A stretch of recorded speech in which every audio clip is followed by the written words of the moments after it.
Buenos días, somos Amanda Recio y Antonio Sánchez. En el día de hoy vamos a poder conocer más personal y profesionalmente a David Taboada, actualmente profesor de trombón del Conservatorio Superior de Música Bonifacio Gil de Badajoz. Es licenciado en Pedagogía Instrumental y máster en Interpretación de Trombón Clásico y Contemporáneo por la Universidad de Évora. Ha realizado cursos de perfeccionamiento de alto nivel con trombonistas de gran prestigio nacional e internacional. Ha sido miembro de la Orquesta Filarmónica de la Universidad de Valencia y participa asiduamente como trombón invitado en diferentes agrupaciones, como la Orquesta Sinfónica de Extremadura o la Banda Municipal de Música de Badajoz. Desde 2009 es profesor de trombón por oposición del Conservatorio Superior de Música Bonifacio Gil de Badajoz, donde actualmente organiza y coordina los cursos de perfeccionamiento de trombón Ciudad de Badajoz. Buenas tardes, David. Hola, buenas tardes.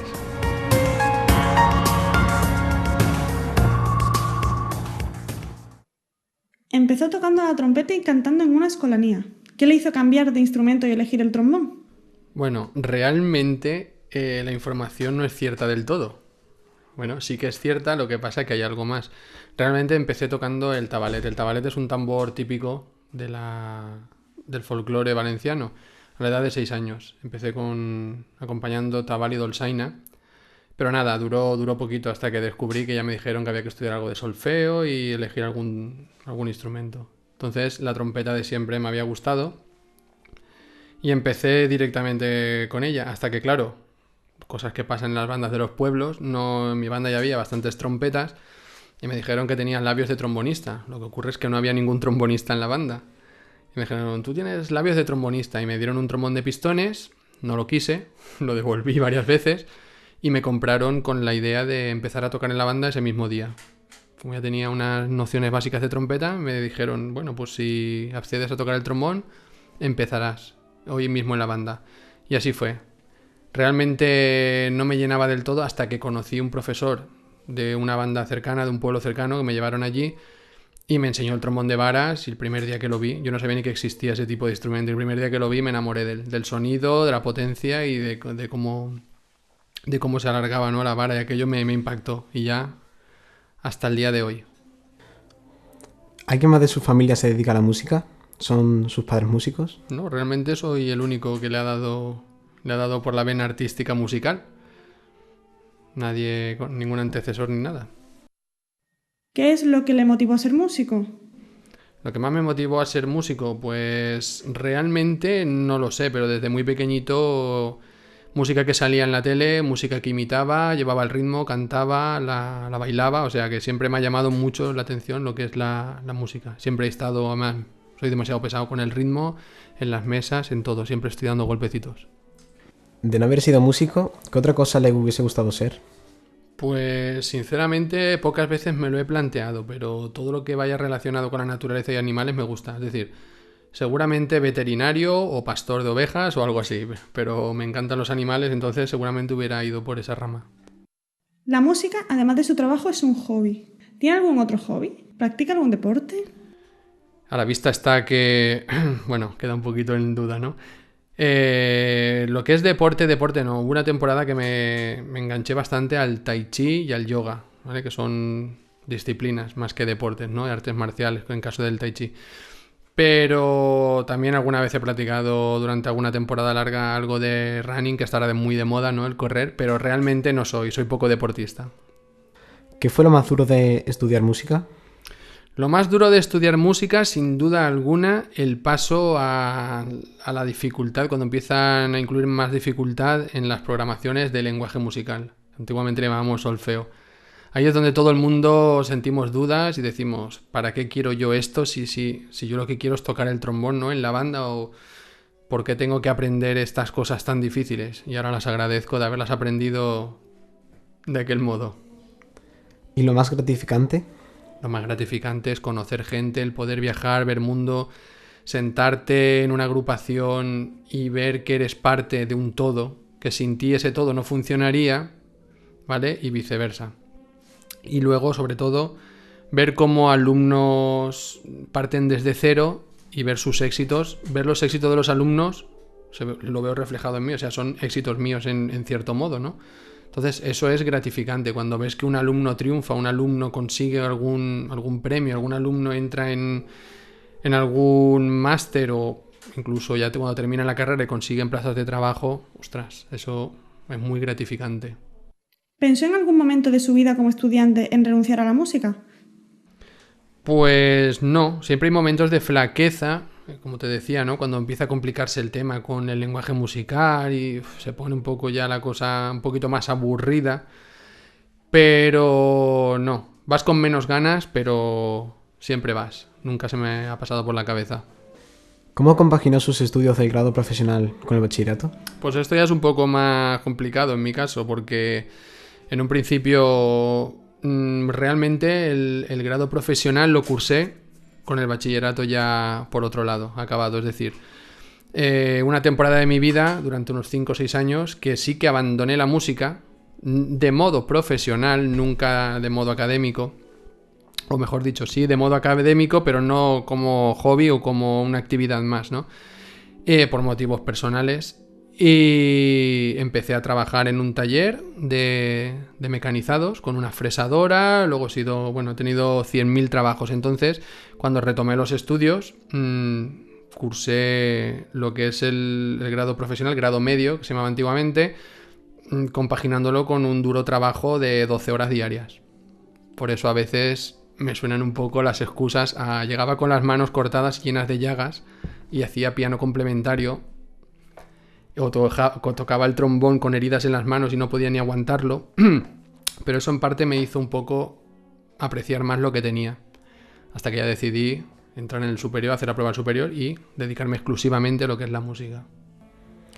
¿Por qué eligió ser profesor? ¿Te has arrepentido alguna vez? Bueno, enfrente tengo un entrevistador que me ha dado una de cal y otra de arena. No, es broma. A ver, arrepentido, pues siempre cuando llega el final de curso y estás cargado de actividades, de todo, pues siempre uno está cansado y dice, jolín, ¿dónde me he metido? Pero no pasa ni una semana de descanso y ya estoy deseando otra vez empezar para retomar de nuevo.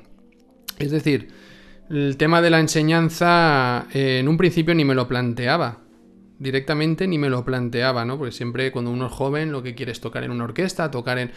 Pero empieza uno a dar clases de manera un poco aleatoria en algunas escuelas para sacar un dinerito y poder pagarme los estudios superiores. Y entonces es cuando descubres esta actividad gratificante, ¿no? De ver cómo alumnos empiezan de cero y empiezan a tocar y dices, ostras, que le he enseñado yo, ¿no? Y entonces empezó un poco a picarme el gusanillo sobre eso. ¿Qué recuerdas de sus primeros profesores? Pues mis primeros profesores, es decir, que ninguno de ellos fue trombonista. Tuve un profesor de trompa, luego tuve un profesor de saxo, luego volvió otro profesor de trompa, hasta que, como he comentado antes, me llevaron a un chico que daba clases en un pueblo de al lado que tocaba el trombón. Y lo recuerdo, que la verdad, con mucho cariño, porque al fin y al cabo me impartieron y me inculcaron unos valores y una técnica, ¿no?, que luego he podido aplicar al trombón, de manera que yo también incluso algunas veces utilizo esa manera de comienzo de enseñanza en los alumnos de trombón. O sea, los recuerdo con mucho, mucho cariño. ¿Cuánto tiempo lleva trabajando como docente? Pues como docente te puedo decir que desde el 2004-2005 aproximadamente. Y ya de un modo más profesional desde 2007. ¿Ha tenido que elegir alguna vez entre trabajar en alguna agrupación musical o trabajar en la enseñanza? Así como tal, no. Lo único que sí que he tenido la opción, ¿no?, y la oportunidad de compaginar las dos cosas. Hoy en día, si me dieran a elegir, una vez que me quito el gusanillo de tocar en una orquesta sinfónica profesional o en una banda profesional o cualquier tipo de agrupación profesional, siempre me gusta volver al punto de inicio, ¿no?, que es la enseñanza. ¿Hay algún compositor con el que se identifique? ¿Por qué? Hombre, ¿que me puede identificar? Pues realmente no, porque ya quisiera yo tener el arte, ¿no?, y la ilustración, ¿no?, de estos compositores. Pero sí que me gustan mucho Tchaikovsky, por ejemplo. Chopin es uno que me fascina. Curioso porque tiene muy poquitas opciones para el trombón, pero es un compositor que me apasiona. Y Puccini. Estos tres, digamos, que pueden ser los referentes: Chopin, Puccini y Tchaikovsky. ¿Cuál es su obra preferida de trombón? Es difícil decir una, pero en este caso siempre digo que el concierto para trombón y orquesta de Henry Tomasi lo veo muy completo.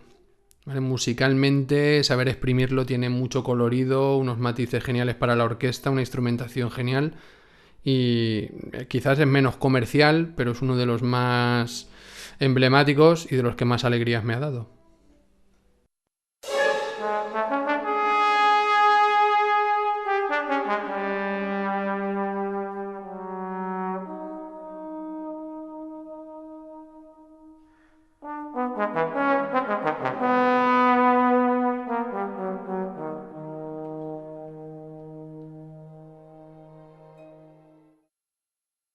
¿Nos podría describir su rutina de calentamiento y estudio en el trombón?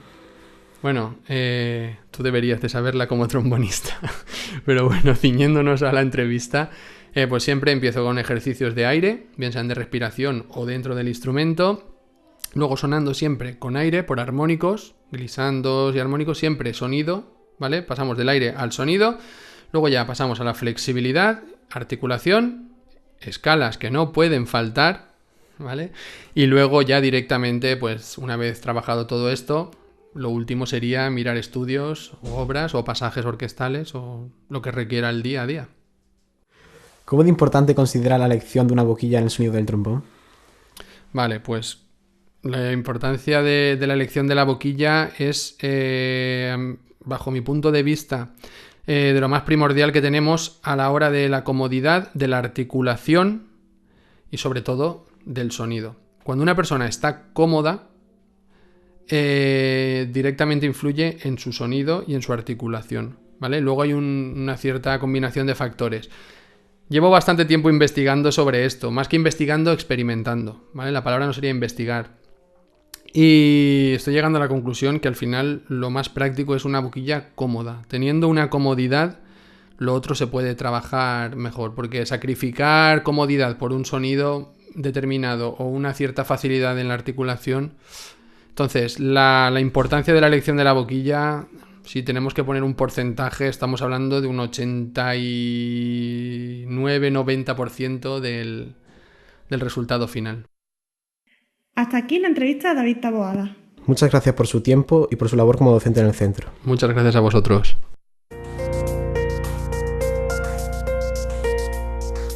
Eso lo cortamos, ¿eh? Antonio, cuértalo.